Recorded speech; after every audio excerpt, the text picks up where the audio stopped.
Hello, welcome to our Doomsday prep for real estate investors. Let me just make sure that we're recording. Should tell me. Let's see.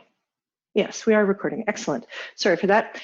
Okay, so Doomsday prep for real estate investors, how to better protect your portfolio and financial future. So this is just a bit of a Q&A and also brainstorming session because there are a lot of people with a lot of different expertise. So let's work together and figure out ways to protect ourselves, protect our portfolios, our financial futures, and also perhaps figure out ways to better our situation, not take advantage of other people's situation, but I consider myself to be a solution provider. So when people need to sell a house and they can't do it the traditional way, for example, then I can step in and take it over for them. So that's one of the ways that I'm not taking advantage of them, but yes, I am making a profit off of someone else's situation, but in a way that provides them a solution. So that's the kind of not profiteering, I guess, that I prefer. All right, so first some housekeeping items. So this meeting is being recorded and will be shared publicly. So I do want you to feel safe to share and to ask questions. So if you'd like, you can turn off your video and just only have audio.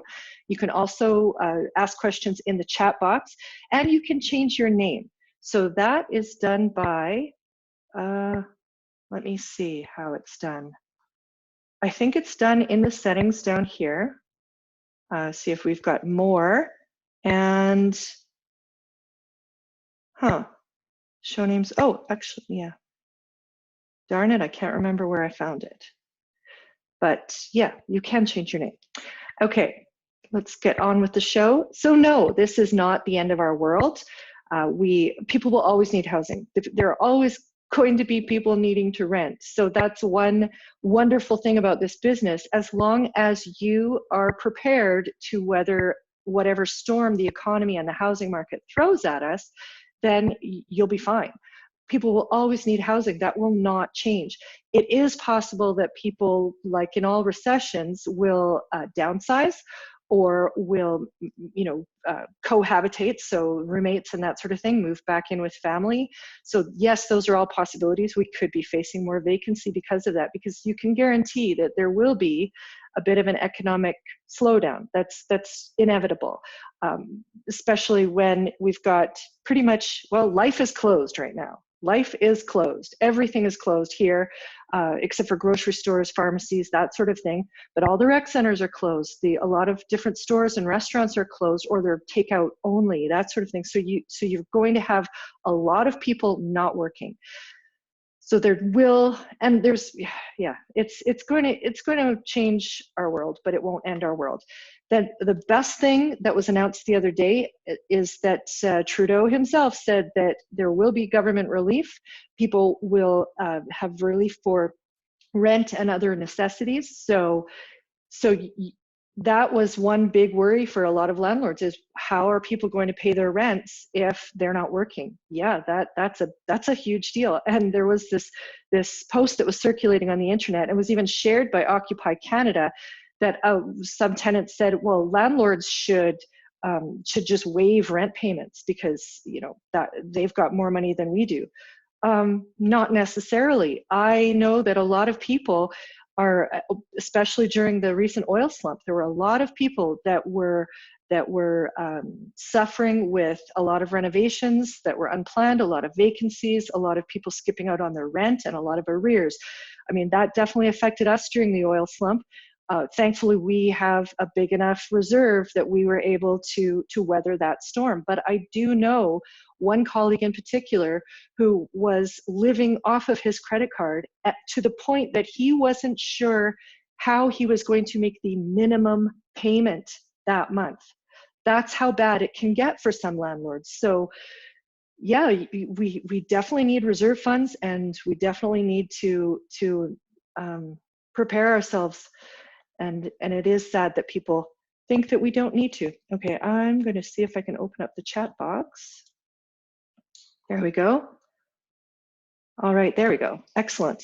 The governor of Oregon just suspended rent, mortgage, and utility payments during the coronavirus. Holy poop, I had not heard that. But on the plus side, mortgage payments are also suspended. So yeah, that's surprising. And definitely everybody feel free to unmute yourselves and join the conversation or put something in the chat box, as I was saying before. And I'm guessing everybody can hear me okay and see me okay and see my screen. I forgot to check about that. Can somebody just let me know here that we've got it all set up correctly? Yes, no, someone? Ah, all right, moving on then. I can see it all perfectly. Okay. Vacancies, like I was saying, there could be more vacancies because, thank you, because people with the economic slowdown that is inevitable, and it could potentially be the biggest recession the world has ever seen, or depression potentially. That is definitely possible, and we will have vacancies. So we do need to prepare ourselves, get our ducks in a row for sure. You will be facing the possibility of rent reductions. I personally have no plans to do rent reductions at this time, but that is a possibility. And that's something that we all need to consider. I don't want people to rush around and just automatically do it though. And you can also handle it on a case-by-case basis. For example, once I had a tenant that was a great tenant and they were going to need to move because they needed to find a cheaper place. And I decided, okay, well, actually for me to get in another tenant, well, first of all, it's going to cost me money and effort to find that tenant.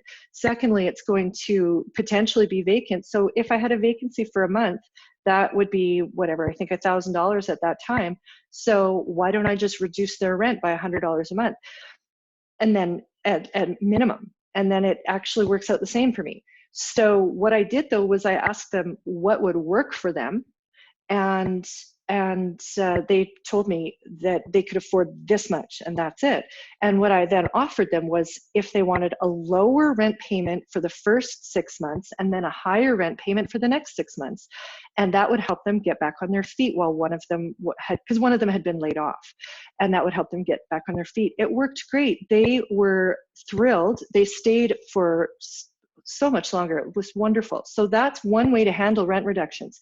If you have a tenant that you really like and you know you wouldn't be able to get another tenant for the same rent you're getting, well then, yeah, you should be doing a rent reduction to keep that great tenant. Okay, so you got an email, Ricky got an email this afternoon from RMG Mortgages saying there would be no penalties for missed mortgage payments during all of this. That is fantastic. So yeah, it's great to hear that companies are doing what they can to help the situation. That's fantastic. Okay. Improvements. If you do have a vacancy, as in any slowdown or market challenge, then take advantage of that vacancy. See if you can do some improvements to attract more tenants. And sometimes it's a good idea to have somebody else, a friend, walk through your property and look at it through not your eyes, because as the saying goes, you don't see your own dirt. So you might not notice that the paint is peeling off of all the windowsills, and that may actually turn somebody off to make it look like you don't take care of your place. So have somebody go through and look at it through different eyes, so you can make a list of things that you might want to repair or improve in order to attract a better tenant, or any tenant at all is not necessarily the tenant we want. And that actually brings to mind, we're going to be talking a little bit about tenant screening later, because I think it's going to be even more critical. Okay, so the governor may do this, but it hasn't happened yet. Again, it's all good news that the governments and different companies are trying to help the situation. So that's fantastic. Marketing, that's another way that we can look at reducing vacancies. Some people, gotta say it, have really terrible marketing. Just a couple of quick tips for marketing your properties. It's great, especially now, to have a video tour through your property. That way, people can do a virtual tour through the property before they even come to look at it. or if they're going to look at it at all these days, but have a video tour done professionally is better.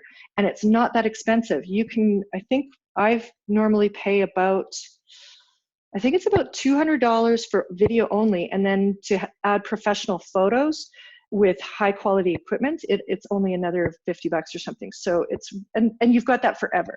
So until you change the paint color or something like that, that video is going to work for you. So that's really helpful. And when you're writing your ads, make sure that you are writing it in such a way that evokes feeling, that the person is going to think about themselves living there. So you're not just saying, you know, oh, it's a 3-bed, 2-bath place. You're saying you'll feel so comfortable in the spacious bedrooms or master suite and enjoy watching your kids or pets play in the beautifully landscaped fenced backyard. So attach a benefit to it and bring out some feeling in the way you write your ads. Okay. Now, we need to stick to the fundamentals. That is the biggest thing that's going to protect us. Whether if you're looking at buying another property, then which it could be a really fantastic opportunity to pick up some new properties, because if some other landlords are just saying, you know, I don't want to deal with this anymore, or maybe people want to downsize, as I mentioned before, or perhaps they want to sell and move someplace really warm where the virus dies, you know. So, but regardless, you've got to stick to the fundamentals of real estate. I know some of you are RAIN members. That's the Real Estate Investment Network here in Canada, and they have some fantastic teaching on the fundamentals of investing. But regardless of where you learn it from, stick to the fundamentals. Okay, and we have a specific question that was submitted, and so we're going to brainstorm a bit about that here. So this person was looking at, or is committed already to buying a pre-construction house in a really good growth area where the values have been appreciating consistently, and, you know, good strong area. So the fundamentals of that area have been good, great place, great house, but the property itself will only be break even, so zero cash flow, and that's at the current rent. So a couple questions there. Is that rent going to stay the same? Is it going to increase? Is it going to decrease? That's a big consideration. And when I'm talking about the fundamentals, I'm talking about the economy of the area, the growth of the area, but also the fundamentals of investing itself. And for me, one of those fundamentals is to buy for positive cash flow. I will not buy a property that is break even or even close to break even. The only exception to that is when I'm picking up a property where I'm taking over the mortgage and payments and getting it on agreement for sale, where I'm putting little to no money down and I'm getting a discount on the property. If I'm getting a huge discount and I'm putting zero money down, for example, or 10 grand down even, when the normal down payment is going to be, would be, you know, $60,000. Let's just keep it simple and keep it a starter home, $300,000 starter home in my area, okay? So normally I would have to put down at least $60,000. But if I'm picking up that same property from a seller who is, you know, facing foreclosure and needs to move, then I might be putting zero down or 5 or 10,000. So that's a really tiny down payment. So if I had negative cash flow, let's say $200 a month, negative cash flow, basically that's like me putting a down payment down $200 a month for however long until I refinance or sell. So that's the only situation where I will tolerate break even or even sometimes negative cash flow. And plus, if I'm getting so even if I've paid full market value, if I've got negative cash flow, but it's a growth area, it's going to be, you know, it's a good risk, then, and I'm not putting any down. Like I say, it's kind of like I'm putting a bit of a down payment out of my pocket every month. And part of the reason that a property is negative cash flow in that situation is because they're going to be higher higher amount of principal going down on the mortgage, because a lot of times when people buy their own personal residence, they take a lower amortization, so they're paying it down faster, more money going to the principal. So if one of those properties is negative cash flow, often it's because that money is going to the principal. Okay, so back to this situation. Break even, so no cash flow at current rent. Right there, I would be really worried about that, because now before, a week ago, 2 weeks ago, it would be fairly safe to assume at that time that the rent would increase, because I know that area, and yeah, the rents are probably going to go up. Except now that's going to change. They may not go up. In fact, they may go down. So that's a risk. Now, this buyer is in the cooling period, so the buyer can bail on the deal. So that rent thing is a big consideration. And now I want to tell you my experience. I did contract to have 3 properties built, and that was, but I specialize in suited houses. So I was getting these properties built with custom built suites in the basement, all legal from the start. Suited houses are really high cash flow. Like, we're talking more than $1,000 a month in profit. The cash flow, the positive cash flow, a lot of that does go to mortgage pay down, of course, but the positive cash flow is going to be, let's see, something like $400, $500 a month. I should have looked that up. I can't remember. It's at least $500 a month, I think, for positive cash flow. And so, of course, having a new build done, it's going to be often more expensive than an older property. But if you've got that guaranteed higher cash flow, then it's worth doing. Now, but my experience is similar to now, actually, because I contracted these houses to be built. I had to put down, I think it was 10% upfront. So and I had 3 of these, and they were almost $500,000 a piece. So that's like $150,000 tied up for as long as it was taking to build these houses. That's a lot of money to have sitting there doing absolutely nothing. So that's another reason why I don't know that I would risk doing something where my money's tied up for so long without knowing all the upsides, that it's a huge upside. Okay, let me read this here from Rob. To clarify or expand on your term positive cash flow. Yes, thank you. Are you considering the mortgage amount only, or do you, yeah. So yes, when I'm saying positive cash flow, I mean money that goes into your bank and stays there. So, your net profit on your property could be $20,000 a year, but if $10,000 is mortgage pay down, that doesn't come out of your net profit.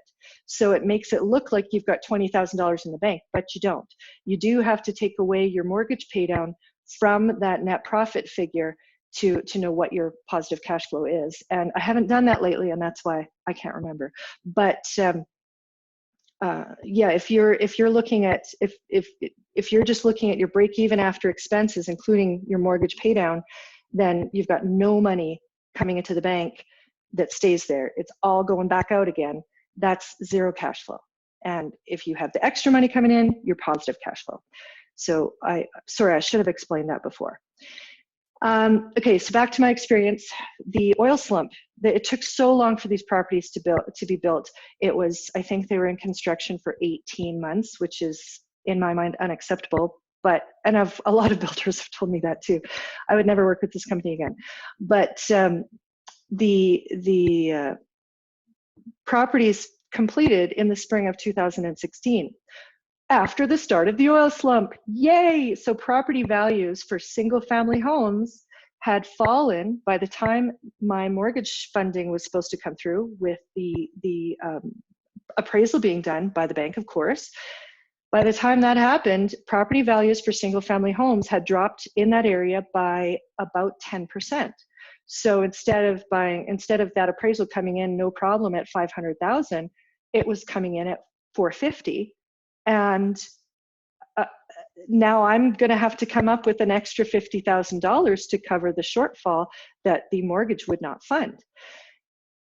So that if I had been buying single family homes, that would have been devastating. I had already put so much into it, and the rest of the down payment was all I had left. I wouldn't have been able to do it. So I would have ended up having to walk from one of those properties, and then I would have been sued. Wouldn't have been fun at all.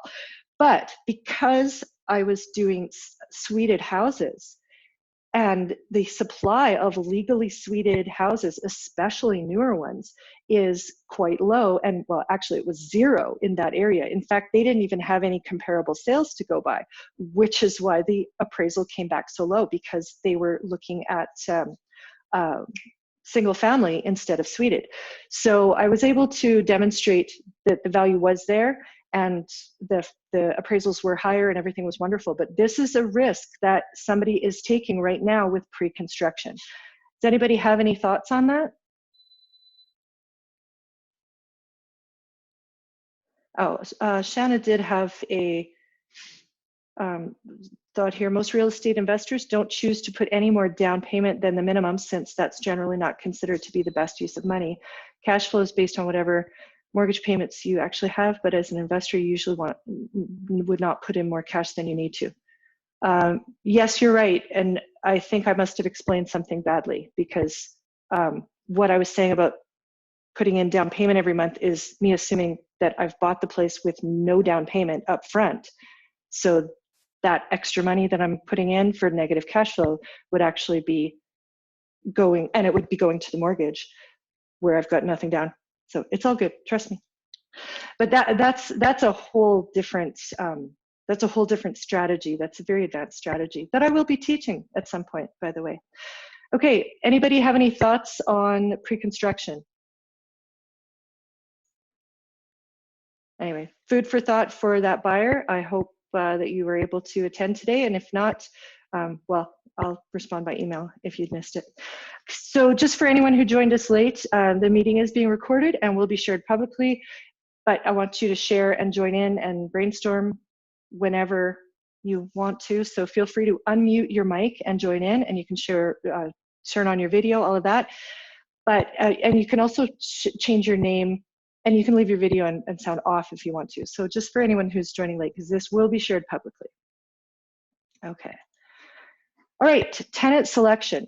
I think that it's going to be more critical than ever to do thorough screening, because now we've got a lot of people who are going to potentially be out of work, which is really unfortunate. The big thing for us is victim mentality, and I've already seen it come through on social media. The whole woe is me, and I need, somebody needs to come in and save me, and why aren't the landlords all giving us free rent because we can't go to work. Victim mentality is going to be really prevalent, but that's something that we've always watched out for. So the way you detect that is and what happens with victim mentality, because everything happens to them, they're not looking for how they can improve their situation. That's the big thing. So if, let's say, they are out of work, or even just out of work temporarily because of the suggested social distancing and work from home, all of that, but even if they're only out of work temporarily, that's a hardship for a lot of people. So then those people who have the victim mentality might suddenly start lashing out, or turning to oh, I'm explaining this so badly, I'm sorry. But yeah, the rent is going to be one of the first things to go. That's the bottom line, because they're going to say, well, this happened to me and it's so terrible. So yeah, here's what I'm going to do. And they're not going to look at what they can do to improve their situation. Okay. And you can really tell that by how they talk. Like, that's why the interview, pre-screening and meeting people, either be best in person, but even something like this, some sort of Skype or Zoom call or something like that, where you can really get a feel for that person and whether they have a victim mentality or whether they're the type of person who, you know what, I can't pay you rent today because of this, but I'm going to get caught up and here's my plan. That's a big difference. Very important for affordability that we make sure that people's housing payments and debt payments are less than 40% of their gross income. That's a huge deal. I have so many people who want to have this nice suite, but they can't afford it because they're putting most of their budget towards their housing. That leaves nothing for anything else. And if you've got somebody who's putting most of their budget towards housing, then when something happens, guess what's not going to get paid? Okay. Virtual showings, I mentioned that before. That is something to consider now. So again, it's a really good idea to have a professional photographer and videographer come in and do a great video tour of your property so that people have that option. And a good example, I have one property that's coming up, the tenants are moving at the end of the month, and they are both elderly. Excuse me, they are both elderly and they both have one of them has emphysema or something like that, so she has a compromised respiratory system. I don't want to go in there with anybody. And thankfully I do have a video tour of this place, but yeah, I don't want to go in there with anybody because that could be putting them at risk, and that is not fair to them. So for that one, I'd rather have it vacant for a month than be responsible for getting them sick. So virtual showings and video meetings, because you also want to meet with the person. As I said, that gives you a great idea for whether they've got a victim mentality. And also seeing somebody gives a good idea of, I mean, obviously how they take care of themselves. And that can sometimes be an indicator of how they take care of their life in general. So I always want to meet people. I never, ever rent sight unseen except for my Airbnb property, the short-term rental. That's the only time. And then I'm covered by Airbnb insurance. So that's a whole different thing. But yeah, something you might want to consider is virtual showings and video meetings so that you still get to meet with the person, they still get to tour the house, but you're not putting anybody at risk. So some pro screening tips here. Google everything. Google, verify the phone numbers that they give you to make sure that if they say they're employed at Home Depot and they give you this phone number, then Google that Home Depot and make sure that you're actually calling, Google it and call the head office rather than the number that or call the office rather than the number they give you. So in some cases, actually a lot of cases these days, for the job reference or the landlord reference, people will give out cell phones. So, if you call my office, I'm going to answer QD HomeQuest. But if you call my cell phone, I answer hello. So you don't know that you're talking to QD HomeQuest. So when you phone somebody, sure, you can call that number that you were given, but then also call the main office, human resources, and verify that the person actually works there and verify that you were indeed talking to their supervisor. So, and also, of course, Google the applicant's name. I once had an applicant and his name and exact age and of course this city popped up as a murder suspect and confirmed drug dealer. He was cleared of the murder, so that was okay, but he was still a drug dealer. Don't want him in my house. And that was just by Googling his name. Check social media. Personally, if I see that somebody's profile makes them look like a real partier or a gang member, I am not going to rent to that person. Reference checks. Oh, actually on social media too, if they do share any of their, some of their posts, if they've posted some things publicly, and some people do post a lot of political type stuff publicly. So there's another way you might discover where they sit on the victim mentality scale. Reference checks, in addition to verifying the phone numbers, which you can't always do with landlords, but you can ask questions to verify that sort of leading questions that could reveal whether they are actually the landlord. And same with the employer as well. So yeah, you can ask, or you can call. Some people do this. I don't like it, but you could call up the, well, that's not true. I have done it before. When I was really suspicious of the reference check that I just did, I did call back from another number and ask if they had a suite available. So yeah, that something like that, you can have somebody else call, say, oh, a friend of mine told me that you might have a suite coming available. And if the person says, I don't know what you're talking about, or no, then, you know, like it could reveal something for you. Okay, a judgment search. That is a key one for me. That is done here in Canada. It's done at Court of Queen's Bench. And that's where we go in. So you go into Court of Queen's Bench and you do a judgment search on the applicant's name.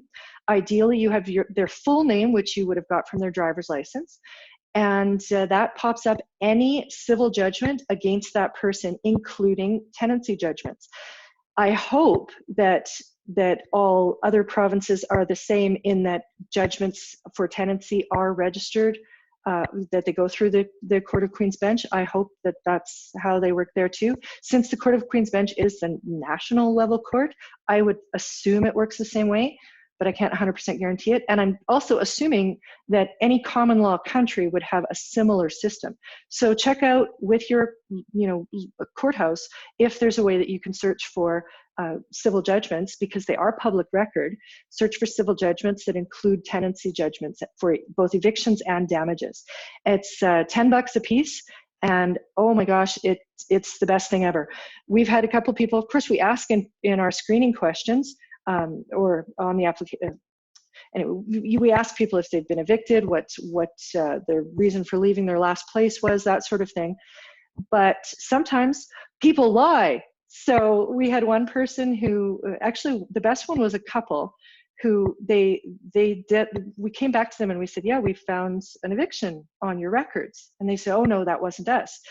But it was the same names, both living at the same place together. What are the chances of two people with the exact same names, both living together, but it's not them? And then another person, he got really angry about this eviction. So it revealed, sorry, it wasn't an eviction, it was a different judgment.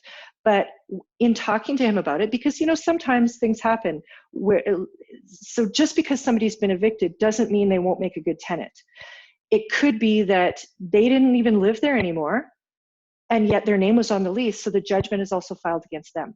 So I always ask people, once I find a judgment, I always ask people what that was about. And yeah, he got angry. So definitely don't want to rent to that person.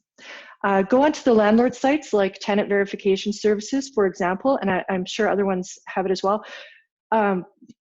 I do my credit checks through them, but they also have a, what's it called? Landlord Credit Bureau, something like that.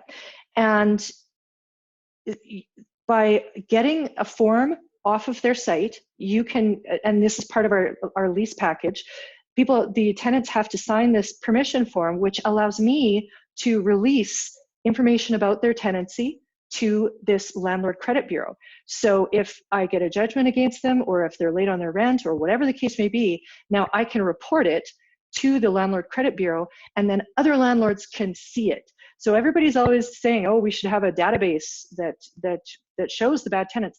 There are those databases. You just have to get permission to release the information. And by the way, on all anybody who uses Facebook groups and other social media type sites to share bad tenants' names, you are violating the privacy laws, just so you know. You do need permission to release that information. Okay, so additional requirements that we have. We want to verify the driver's license, and that is at the application process, not when we're giving them the keys.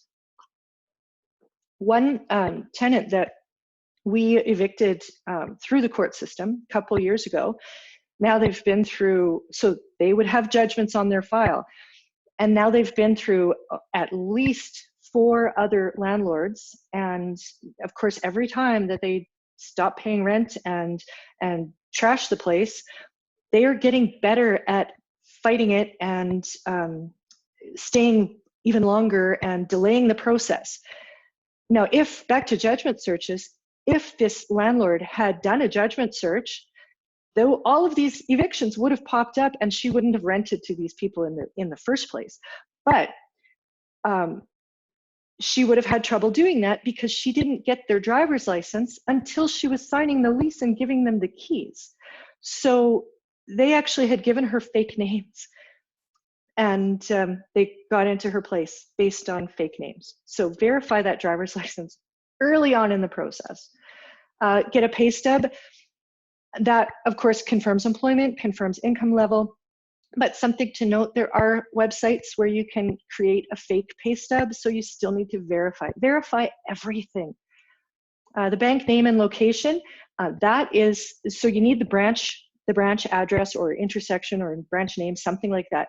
And if you have the bank name and branch name or location, you can seize their bank account later. So you definitely want to verify that as well. I like to get a void check or a pre-authorized debit filled out by pre-authorized debit form filled out by the bank to confirm that this is indeed their bank. You want to get their emergency contact phone number and address and verify. Call up the person and say, yes, this person has applied for my place and they've listed you as an emergency contact. I just wanted to make sure that the number was correct, because we need to have that information on file, and that kind of thing. And it's that's potentially a way you can serve court documents later, and also potentially a way to collect by calling grandma and saying, hey, here's what's happening with little Susie. A co-signer, if you have somebody on assistance or any kind of unstable income, or a student, of course, get a co-signer. So then, and that person has to fill out an application, a full application. You're also going to check their credit. You're going to check their all their references, make sure they're employed, and that person is guaranteeing that those rent payments are going to be made. So then somebody with less secure income becomes a viable applicant. All right, so some questions for discussion. First of all, what are your burning questions? Do any of you have a question, something I haven't covered yet, that you are concerned about? So feel free to unmute yourself, and you can turn on your video, but remember, this is being recorded and it will be released publicly. So you can write them down if you want to, and I'll let you think about that. But yeah, definitely pop them in the chat box or just unmute yourself if you'd like to join in. Okay, so one person had asked about interest rates, because of course the Bank of Canada is lowering interest rates, and I'm pretty sure the Fed in the States is as well. But some banks are actually raising their interest rates. Now, I didn't know that, and I haven't looked into that. But I'm just wondering if there's any. I should have chatted with my mortgage broker. Maybe she would have had the answer to that question. Does anybody know, have any insights on that? Okay. Yeah, it's that is a strange phenomenon. But yeah, if you are, I guess it's more important than ever that you have a good mortgage broker, and that you have, or even a good banker. But yeah, have a look around and find out. I know that I did see that one lender actually had an incredible rate right now. So it's hard to say why certain banks would be raising their interest rates. Okay, property values. As I said, I think because we are almost certainly destined for a global, most likely, recession, and it could be a big one. The thing is, there's so much unpredictability right now. We don't know how long that we're going to be in isolation, how long life is going to be turned off, but I think it's inevitable that we will have a recession, and that will, of course, affect property values. The thing is, it's not going to affect every country or even every province or state the same way. It's not even going to affect every city the same way. Just like with the recession, the Great Recession of 2007, 2008, that didn't that hardly affected my portfolio at all. We had 0 vacancy through the entire recession. We didn't reduce rents at all. And in fact, we had already been charging premium rents because we keep our places up nice. So just because there's a recession doesn't necessarily mean it's going to affect you personally. And it's all about your preparation and having that big reserve fund just in case. Okay, so let's check out the feed here. Read an article today that concerns over increased defaults by both business and homeowners, thus the increase in rates. Oh, thank you for that, Rob. Yeah, I had not seen that. Okay, and Michelle says, I heard the government was going to be paying the rent. Is that true? And for tenants to not worry about being, yes, Trudeau in a speech a couple days ago had, when he addressed the nation, he said that there will be relief for rents and for basic needs like groceries. And he said that during this crisis, people shouldn't have to worry about their basic needs being covered. So if you do have a tenant who is out of work and is not able to pay the rent or is worried about not being able to pay the rent, then point this out to them and have them look at various agencies. And there's no shame in a crisis like this where you are not able to work. There's no shame in getting assistance. I know that that's going to be a stumbling block for some people, because personally, even when I was unemployed and laid off and eligible for employment insurance, I was really reluctant to take it. It didn't sit right with me. So I would be one of the, and you know, a lot of people are even ashamed to go to the food bank. There is no shame in getting assistance when you really need it. So let's make sure that our tenants that are more already susceptible, especially to having budgeting problems and financial problems, let's make sure that they know that there are ways for them to get help if they need it. Okay. Let me see. Don't have a specific question, but I'm concerned about handling turnovers during this health crisis. Tenants saying they can't move out when they're supposed to because of the virus, or being untruthful and saying they have the virus, so you can't show the property. Yeah, that is a possibility. As I said, I think we're going to see a lot more turning to virtual tours and phone not teleconferencing, computer online conferencing to meet with our tenants. And especially if we do have people who do have compromised immune systems or are elderly. Like I said, I am not going to that property that I have where I have 2 elderly people. Both of them have various health conditions, and they're old. And one of them has emphysema or some other thing that requires her to be on oxygen. There is no way I'm showing that property. So I personally would rather have it vacant for a couple weeks or a month than be putting those people at risk. Now, unfortunately, there is the chance that somebody could be lying to us. That's possible. Again, that's where great tenant screening comes in. But yeah, sometimes you've got people who maybe you didn't screen as well at the beginning, or they've turned. That has happened. I have had a couple of tenants who started out as great tenants and then became addicted to drugs. And stuff happens sometimes. People change. So yeah, the turnover, I think we are going to have to accept the new reality of virtual showings. We're also, James Cannell, he's a realtor in Edmonton here. He had a couple of great ideas. He was doing and thanks Michelle for sending me that video. He was doing a video for other realtors on ways that they can show houses. Virtual was a big thing. And also, if you are showing a property, have some disinfectant wipes and hand sanitizer on hand. And if people want to be, if you need to open doors and cabinets and all that, have a wipe or wear gloves, or it would be a good idea for the landlord to be wearing gloves, and then open all the doors and cabinets for the prospective tenant. That's another way we could handle it. Of course, one thing he said, well, anyway, one thing is that masks only prevent the coughing of the infected person. So don't give everybody masks to go in unless they're coughing. Let me see. Regarding Michelle's question, should a tenant fall behind, is it prudent to give notices to protect ourselves? Okay, Rob, I don't know where you're located. Personally, I don't know that I've ever issued an eviction notice in my life, other than when somebody needs it for applying for rental aid, because there was one agency where you actually do have to receive an eviction notice before they will give aid, which makes perfect sense. But otherwise, I apply to, here in Alberta, we have what's called the Residential Tenancy Dispute Resolution Service. And so it's the tenancy tribunal, and or else you can go to court. So here, that's what I do, is go straight to court. And you are in Ontario.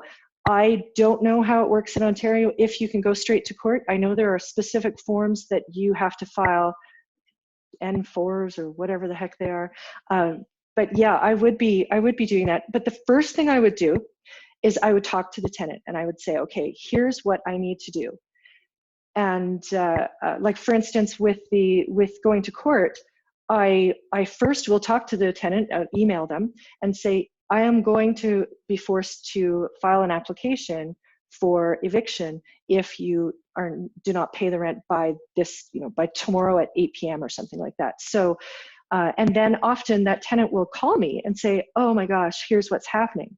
And we can have a chat about it and make a plan. And I'll also tell them, okay, I know that things happen in life, and we always try to accommodate tenants whenever possible with whatever situations they have, but we need to know in advance. So if you know on the 20th that you are not going to be able to pay the rent, then we need to talk about it on the 20th and create a plan. And then as long as that person sticks to the plan, it's all good. They're not penalized. There's no late fees. They don't lose their prompt pay discount. So that's a big thing for me, and that might be a good idea, to be proactive and reach out to all your tenants and say, okay, here, we understand, actually that's a really good idea. Thanks, Rob.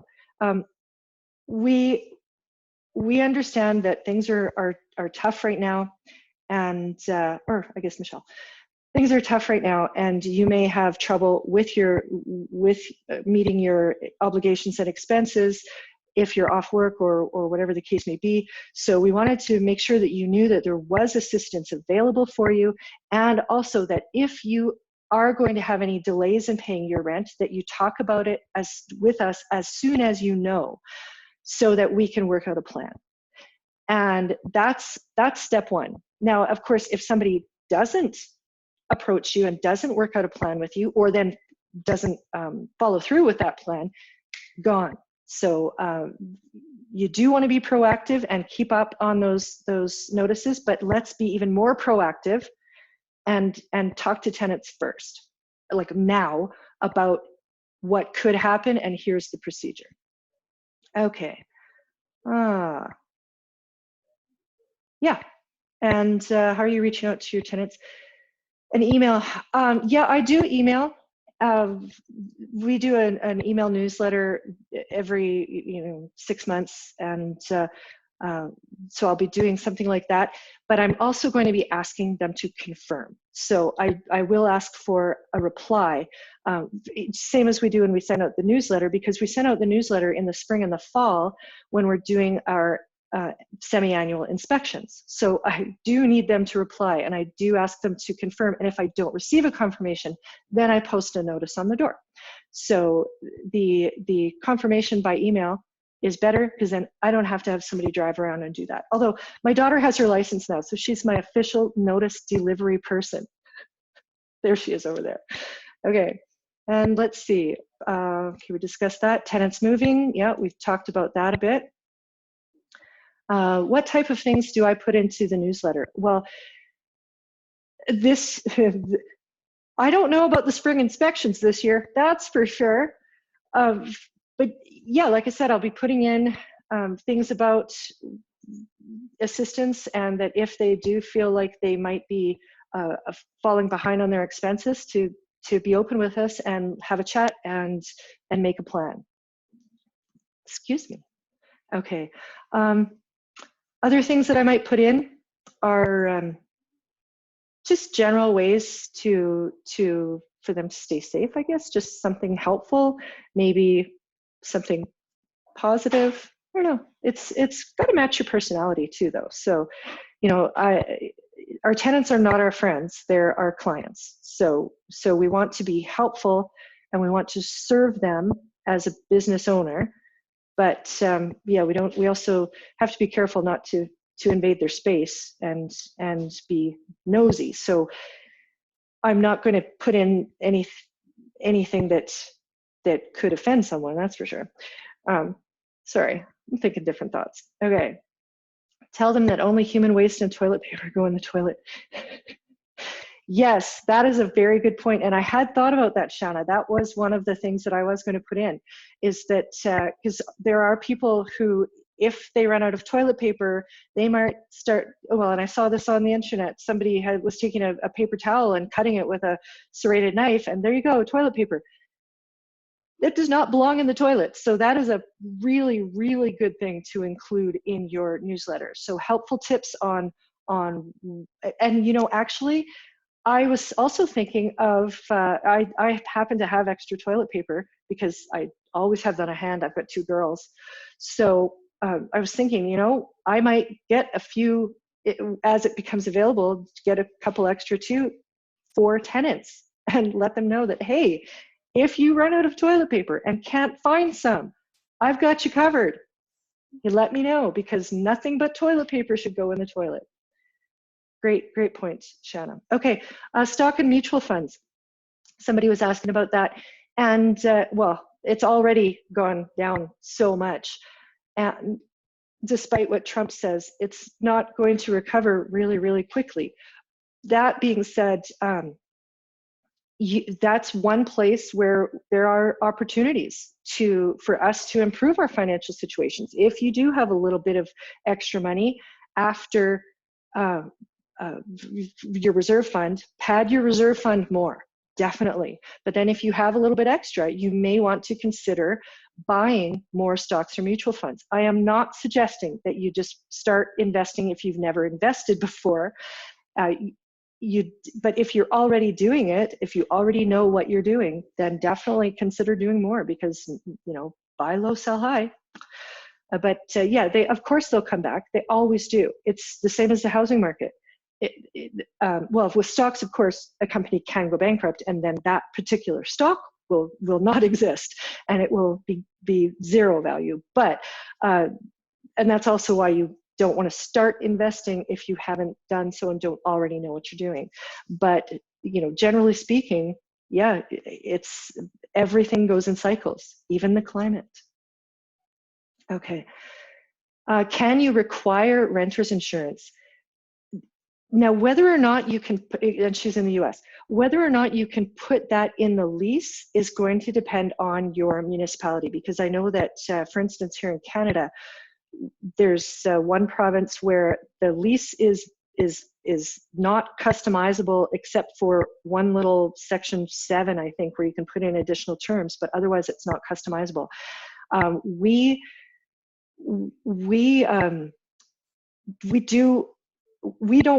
don't even know if we can require renter's insurance here, but what I do in my lease, and you could do this as an addendum to your lease if you're not allowed to put it in, is I tell people exactly why they need renter's insurance. And I say, you know, we highly recommend that you have it, and it should cover this, this, and this, and here's why. For instance, they should have insurance that covers them for liability, and that covers them for additional, is it called additional living expenses or alternative living expenses? But that's a big one, and that has happened to one of my tenants before. In a place that I looked after, where there was a flood in the unit above, and that flooded their unit. Thank goodness it's not one I own. I just look after it for the condo corporation because they own it. But so those tenants had to move. They were in a hotel. It was a hotel for I don't know, 10 days, something like that. And then they were trying to go after the condo corporation for their living expenses. Of course, that got denied.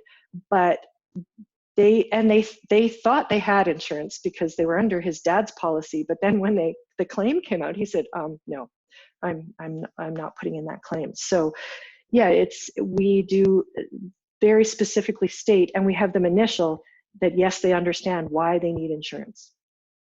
Okay. Oh my gosh, it's almost an hour already. Okay, bonds. I've known very little about bonds. And I didn't have a chance to look into that. I don't know if anybody else has any thoughts on that. I know that bonds and stocks behave differently. And again, because I don't know anything about them, I'm not going to say anything about them. But if anyone has any thoughts, please chime in. And oh, that's it. So does anyone else have any burning questions? Any non-burning questions? Little questions, big questions? Well, I will tell you, as I mentioned before, this will be posted publicly. So I'm going to have the link available on my Facebook page, which is, oh, I should have put it in here, darn it. It's at QD HomeQuest, or you can look up, so it's at, I should type that in here, hold on.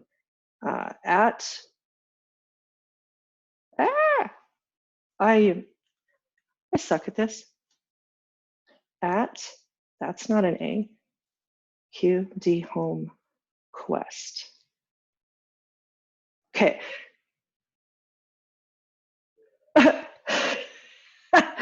It said rename is not in this meeting. Okay, let's try this. It won't do, okay.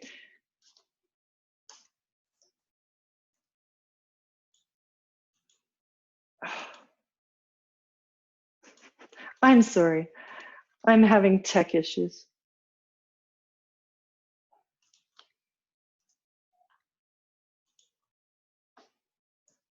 There we go.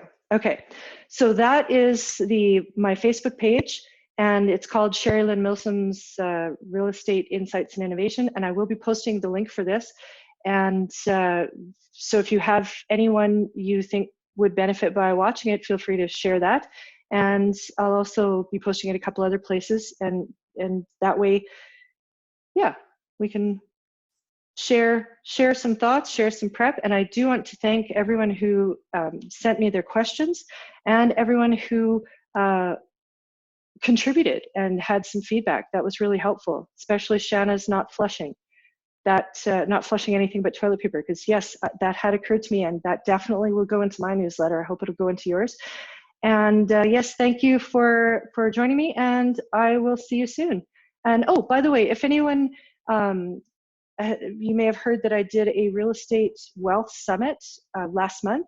It went over really well. We had a bunch of experts talking on all sorts of different topics to do with real estate investing, and different niches, different strategies, some pretty advanced, amazing stuff. And I'm definitely going to be doing that again.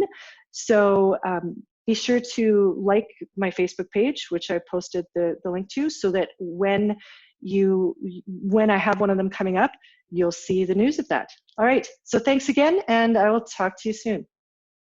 Oh, one more thing, hold on. Would you be able to provide me a copy of the newsletter you'll be sending about COVID-19? Yeah, sure, I'll do that. All right, thanks so much. I'll post it, maybe I'll post it on the Facebook page so that everyone can see it. All right, thank you, everyone. And end meeting.